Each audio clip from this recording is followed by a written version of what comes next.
नागपुर में हुए हिंसा के बाद पुलिस की जांच लगातार आगे बढ़ रही है। अब तक 10 एफआईआर दर्ज किए गए हैं, जिसमें 4 एफआईआर सोशल मीडिया पर अलग अलग कंटेंट पोस्ट जो डाले गए, जिसके बाद मामला और बिगड़ा और साथ ही और भड़काने की कोशिश की गई, वायलेंस को स्प्रेड करने की कोशिश की गई। इसको लेकर 4 अलग अलग एफआईआर नागपुर पुलिस के साइबर सेल ने दर्ज किया है। डीसीपी साइबर नागपुर पुलिस के इस वक्त हमारे साथ हैं लोहित मोतानी साहब। सर, ये बताइए कि ये जो 4 एफआईआर आपने दर्ज किए हैं, ये चारों क्या उस सब में एक ही तरह के गुनाह हैं या अलग अलग तरीके के आरोप इन चारों एफआईआर में लगे हैं? चारों में अलग अलग प्रकार के आरोप हैं। जैसे कि पहला जो एफआईआर है उसमें ये नमूद किया गया है कि जो औरंगजेब के खिलाफ में प्रोटेस्ट हुआ था, जिसमें बजरंग दल और विश्व हिंदू परिषद के कार्यकर्ता जिन्होंने प्रोटेस्ट किया था, उस प्रोटेस्ट के वीडियो को फिर अपने हिसाब से कट करके और उसमें अपने हिसाब से उसमें और कंटेंट ऐड करके उस पर अलग अलग कैप्शन देकर स्प्रेड किया गया, जिसकी वजह से लोगों के मन में दूसरे समुदाय के खिलाफ वायलेंस करने के लिए प्रेरणा मिली और पुलिस के खिलाफ वायलेंस करने के लिए प्रेरणा मिली।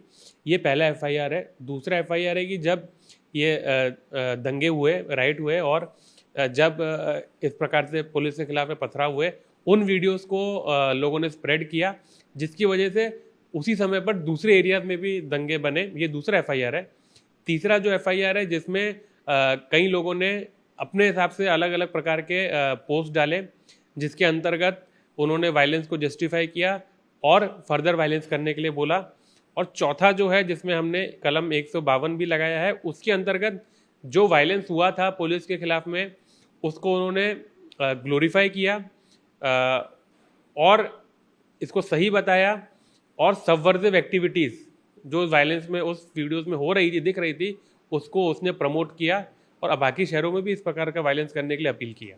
जिस एफआईआर में देशद्रोह की धाराएं लगाई गई है, बीएनएस की धारा 152 लगाई गई है, उसमें आरोपी कौन कौन है सर? क्या उसमें फहीम खान भी आरोपी है? और क्यों आप ऐसा कह रहे हैं कि उसे ग्लोरीफाई करने की कोशिश की गई है? क्या था उसमें ऐसा जिसकी वजह से ये देशद्रोह का कलम जो है उस एफआईआर में लगाया गया है?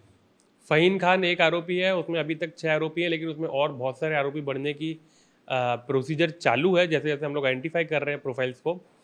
क्यों मैं ऐसा बोल रहा हूँ? क्योंकि जो वीडियो थे वायलेंस के, जो पुलिस के ऊपर पथराव हुआ और 2 समुदाय के बीच में वायलेंस हुआ, उसको उसने दोबारा शेयर किया उस क्लिपिंग्स को, और क्लिपिंग्स को शेयर करते समय सर को तन से जुदा कर देना, अल्लाहू अकबर, इस प्रकार के उसमें रिलीजन को साथ में जोड़ा, सभी समुदायों को जोड़ने के लिए, और ये बताया कि जिस प्रकार से नागपुर में हुआ है सभी शहरों में होना चाहिए, और धर्म को उस वायलेंस के साथ में जोड़ा, जस्टिफाई किया, ग्लोरीफाई किया, और जो जिस प्रकार से सबवर्सिव एक्टिविटी, जिसको हम लोग बोलेंगे पत्थर फेंकना और सरकार के खिलाफ पत्थर फेंकना सबवर्सिव एक्टिविटी है, उसको जस्टिफाई करके, उसको ग्लोरीफाई करके, उसको प्रमोट किया, इसलिए उस पर वो कलम लगाया गया। तो ये आप मानते हैं कि this is an act against the state?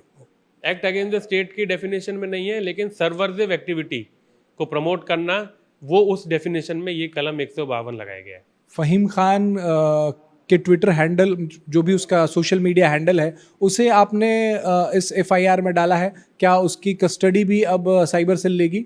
हाँ, वो अभी पुलिस स्टेशन के कस्टडी में है। वहाँ से हम लोग प्रोटेक्शन वारंट लेंगे और उसके सभी इलेक्ट्रॉनिक डिवाइसेस भी हम लोग जब्त करेंगे। कितने अब तक आप लोगों ने ऐसे पोस्ट आइडेंटिफाई किए हैं और कितने ऐसे पोस्ट को आप लोगों ने हटाने या डिलीट करने की गुजारिश जो है उन सोशल मीडिया प्लेटफॉर्म से की है? अभी कल तक हमने 230 पोस्ट आइडेंटिफाई किए थे और 230 पोस्ट को डिलीट करने के लिए हमने इन्फॉर्मेशन सोशल मीडिया कंपनीज को दिया है, और उन 230 पोस्ट की जो अकाउंट्स हैं, उन अकाउंट्स की जो आईपी एड्रेस और जो पूरी आइडेंटिटी है, पूरी इन्फॉर्मेशन है, वो हमने उनसे मांगी है। आइडेंटिटी पता चल पाई है सर? जैसे एक सोशल मीडिया हैंडल की आइडेंटिटी फहीम खान की है, क्या ऐसे और कम से कम 5, 10, 20 लोगों की आइडेंटिटी पता चल पाई है कि वो कहाँ के हैं और कौन है वो? नहीं, 5 लोगों की तो जो नागपुर के लोकल है उनकी तो पता चल गई, क्योंकि उनका फेस देखकर और उनका एरिया देखकर जो हम लोग को जानकारी है उससे पता चली है। लेकिन आईपी एड्रेस और लिंक से जो इन्फॉर्मेशन आनी है, वो अभी आज शाम तक या कल सवेरे तक आ जाएगी, तो उसमें सभी लोगों की आइडेंटिटी हमको पता चल जाएगी। बताया जा रहा है कि एक ऐसे शख्स ने भी भड़काऊ पोस्ट किया जो बांग्लादेश का रहने वाला है। नहीं, उसमें उसकी प्रोफाइल में लोकेशन में बांग्लादेश लिखा हुआ है, लेकिन एक्चुअली में वो कहाँ का रहने वाला है, वो उसकी इन्फॉर्मेशन जब आईपी एड्रेस हम लोग वेरीफाई कर लेंगे तो हम लोग उस पर कमेंट कर पाएंगे। फहीम खान को इस पूरे वायलेंस का, इस पूरे प्रकरण का मास्टरमाइंड बताया जा रहा है। क्या उसके प्रोफाइल से या उसने जो हरकतें उस दिन की हैं उससे पता चल रहा है कि ये प्लान था और उसी का किया धरा है सब कुछ? ये केवल उसी का किया धरा है ये नहीं बोल सकते, बहुत सारे लोगों का किया धरा है। और उसमें सबसे बड़ा मास्टरमाइंड कौन था तो वो तभी पता चलेगा जब इनकी इलेक्ट्रॉनिक डिवाइसेस हम लोग जब्त करते हैं। लेकिन उसमें उसका एक बहुत महत्वपूर्ण रोल है, ये जरूर हम लोग कह सकते हैं। क्या महत्वपूर्ण रोल है सर? महत्वपूर्ण रोल ये है कि पहले जो प्रोटेस्ट हुआ, प्रोटेस्ट को डॉक्टर करके वीडियो को स्प्रेड किया, और जो वायलेंस हुआ फिर उसको ग्लोरीफाई किया। सर क्या कुछ फंडिंग की भी बात सामने आ रही है कि इसमें फंडिंग हो रही है, बाहर से फंडिंग हो रही है या देश में ही दूसरी जगहों से फंडिंग हो रही है और उस दिन उस वायलेंस के लिए फंडिंग की गई है? फंडिंग के बारे में हमारी तपास चालू है, जैसे जैसे हमको इन्फॉर्मेशन मिलेगी तो हम लोग उसको आइडेंटिफाई कर पाएंगे।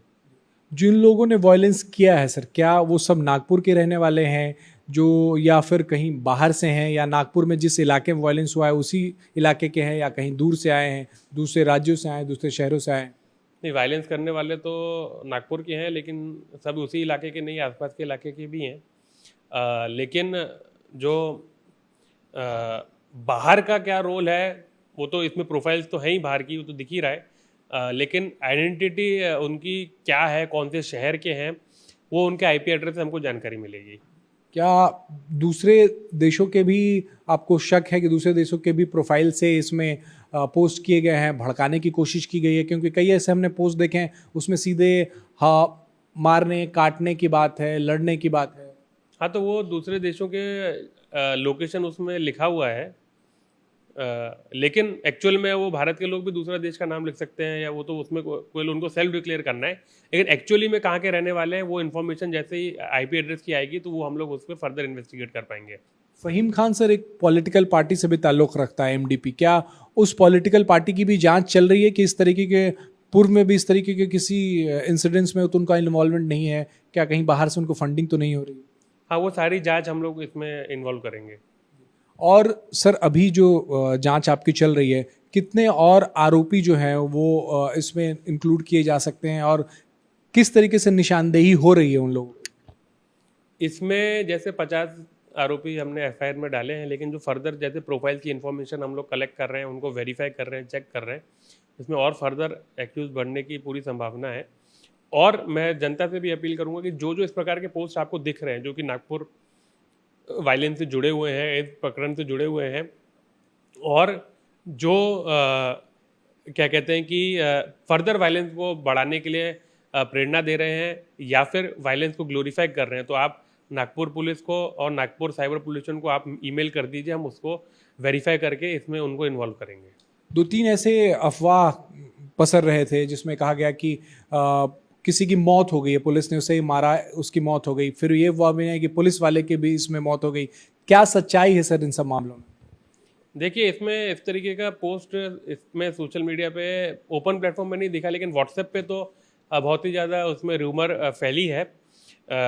लेकिन इसमें यही है कि जो जैसे जैसे मीडिया की मदद से, सोशल मीडिया की मदद से हम लोग भी अपने जो हैंडल है वो जो सही इन्फॉर्मेशन वो देते जाते हैं। लेकिन जो उस समय पर जो 17 तारीख को हुआ जिसमें जो मिस इन्फॉर्मेशन है बहुत ही फास्ट फैली, और वो ऐसा क्यों हुआ वो हम लोग तपास कर रहे हैं। 10 एफआईआर दर्ज हुए हैं सर, गिरफ्तारियां कितनी हुई हैं अब तक? अभी कल तक तो 83 एक्यूज अरेस्ट हुए थे और फर्दर और एक्यूज अरेस्ट होना बाकी है। क्या कर्फ्यू में छूट देने का, कर्फ्यू में ढिलाई कुछ देने वाले हैं आप लोग, या अभी भी ऐसी स्थिति चलने वाली है, कर्फ्यू लगा रहेगा? नहीं, वो सीपी सर उसके बारे में निर्णय लेंगे, उसके बारे में टिप्पणी नहीं कर सकता। बहुत बहुत शुक्रिया। तो डीसीपी साइबर लोहित मतानी थे जो बता रहे हैं कि 230 से ज़्यादा पोस्ट आइडेंटिफाई किए गए हैं, उन्हें हटाने के लिए उन सोशल मीडिया प्लेटफॉर्म्स को लिखा गया है। साथ ही इन सोशल मीडिया पोस्ट को फैलाने वाले या भड़काऊ पोस्ट को फैलाने वाले 5 से 6 लोगों को आइडेंटिफाई भी किया गया जो उन सोशल मीडिया हैंडल्स को चलाते हैं, जो उनका इस्तेमाल करते हैं, जो नागपुर के रहने वाले हैं, उनको आइडेंटिफाई किया गया। और सबसे इसमें अहम नाम फहीम खान का है। फहीम खान के खिलाफ बीएनएस की धारा 152 के तहत साइबर पुलिस स्टेशन में मामला दर्ज है, यानी कि उसने जो वीडियो बनाए या फैलाए हैं उसमें वॉयलेंस को ग्लोरीफाई करने की कोशिश की है, आर्म्ड जिस तरीके से हमला पुलिस पे किया गया उसे ग्लोरीफाई करने की कोशिश की है। उसके वीडियो पोस्ट में सर तन से जुदा, साथ ही अल्लाह अकबर के नारे लगाए गए हैं, जिसे पुलिस मानती है कि इससे वॉयलेंस और स्प्रेड करने की उसकी कारस्तानी थी, उसकी मंशा थी, जिसके बाद उसके ऊपर देशद्रोह का मामला दर्ज किया गया है। अब जल्द ही साइबर पुलिस स्टेशन जो है उसको अपने कस्टडी में लेगी, कोर्ट जाएगी, प्रोडक्शन वारंट के जरिए उसे अपने कस्टडी में लेगी और आगे की जांच करेगी। कैमरा विजय भदौरिया के साथ राजेश कुमार, इंडिया टीवी, नागपुर।